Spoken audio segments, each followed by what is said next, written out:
हम यहां से हिसार के प्रशासन को, और चाहे वो यहां के विधायक हो और चाहे वो हरियाणा की सरकार हो, उनको ये बताना चाहते हैं हम वही हैं जिन्होंने 3 कानून वापिस करवाए हैं। ये बात याद रखना, इसको भूलना मत। वही है हम, और हम हार करके नहीं आते, ना कभी हारे हैं और ना कभी हारेंगे। हम जीतते आए हैं, आज भी जीतेंगे और कल भी जीतेंगे। किसान और गरीब और मजदूर को न्याय दिलाने का काम करेंगे, यही हमारे जीवन का ध्येय और लक्ष्य है। रात को मेरी बात हो रही थी, यहां बिजली को लेके भी परेशान कर रहे,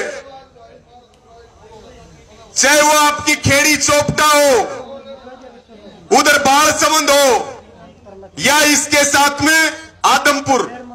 हिसार जिले में 3 तहसीलों का जो आपकी खरीफ की कपास की जो बर्बाद हुई फसल, उसके बाद मुआवजे की सूची से आपका नाम काट दिया। किसान की फसल बर्बाद होगी तो किसान के पास केवल एक रास्ता है कि वो आंदोलन करे। और आपको इस बात के लिए भी सैल्यूट है कि इस उप तहसील के कार्यालय को आप पिछले 5 दिन से बंद करके बैठे हो। अभी मेरी प्रधान जी से बात हो रही थी कि भाई हमारी कमेटी ने फैसला लिया है कि हम केवल जो है टीसी यहां धरने पर आए या मंत्री आए, और हम इनको ये बताना चाह रहे सरकार और प्रशासन वालों को कि भाई टेम तो संभाल लो और हमारी मांग पूरी कर दो, नहीं तो गोला लाठी लगा के दिन में तारे दिखाओगे। ये बात याद रखना, हम खाली हाथ लौट करके नहीं जाएंगे। हमारे पास कोई रास्ता नहीं है, भले ही उनका बहुमत हो सदन में। बीजेपी वाले कह रहे हम चुनाव जीत गए, तुम भले ही चुनाव जीते हो, हमें पता है किन किन तरीकों से चुनाव जीते हो। सदन में तुम्हारा बहुमत होगा, सड़कों के ऊपर हमारी ताकत है और पूरी ताकत से लड़ेंगे, अंतिम सांस तक लड़ेंगे।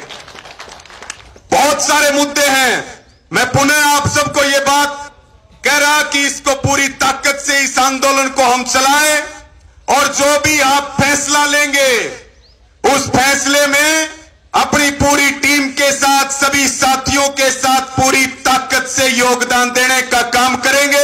जहां घेटी अड़ाने की बात आओगी वहां घेटी अड़ाओगे, कहीं पीछे नहीं हटेंगे। आपको न्याय दिलवाने के लिए हम सब एक होकर के लड़ेंगे। और मैं आभार प्रकट करूंगा आदरणीय कोच साहब का, हमारे तमाम नेताओं का, और हमारी जो खाप है, खाप के जो प्रधान हैं, आदरणीय हमारे भाई जो सेक्रेटरी हैं, सबका बहुत धन्यवाद और सबका बहुत आभार प्रकट करता हूं। और इसी प्रकार से आप डटे रहिए। निश्चित तौर पर हम उठेंगे तभी जब हमारी जीत होगी, और जरूरत पड़ेगी तो फिर दूसरे जिलों से, ये अब सब जगह शुरू हो रहा है, कहीं बीमा काट रहे, कहीं मुआवजा नहीं दे रहे हैं, बहुत सारी जगह समस्या चल रही है। बोला जिसको मुआवजा मिल गया, जिसको बीमा मिल गया उसको मुआवजा नहीं मिलेगा। ये काम चल रहा है कि नहीं चल रहा?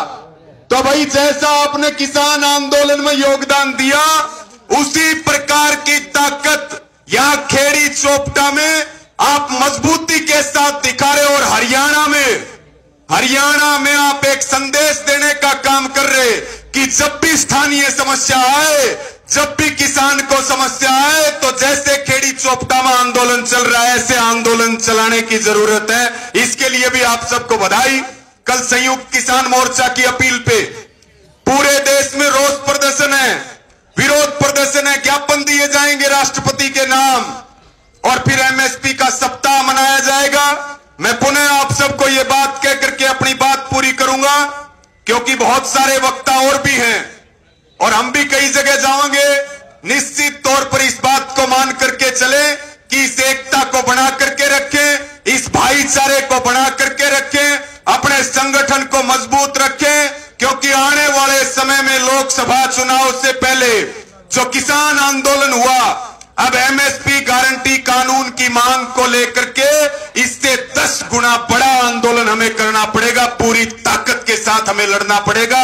मैं पुनः सबका बहुत आभार प्रकट करता हूं। मेरी माताएं बहनें हैं जिनका आंदोलन में झांसी की रानी जैसा योगदान रहा। हम बार बार एक बात कहा करते थे आंदोलन में कि भाई जिस आंदोलन में माताओं बहनों का आशीर्वाद मिल जाता है वो आंदोलन जीत लिया जाता है, केवल घोषणा बाकी होती है। उसी प्रकार वो बात यहां भी कह रहे, माताओं बहनों का दिल से सैल्यूट है, उनको दिल से धन्यवाद है।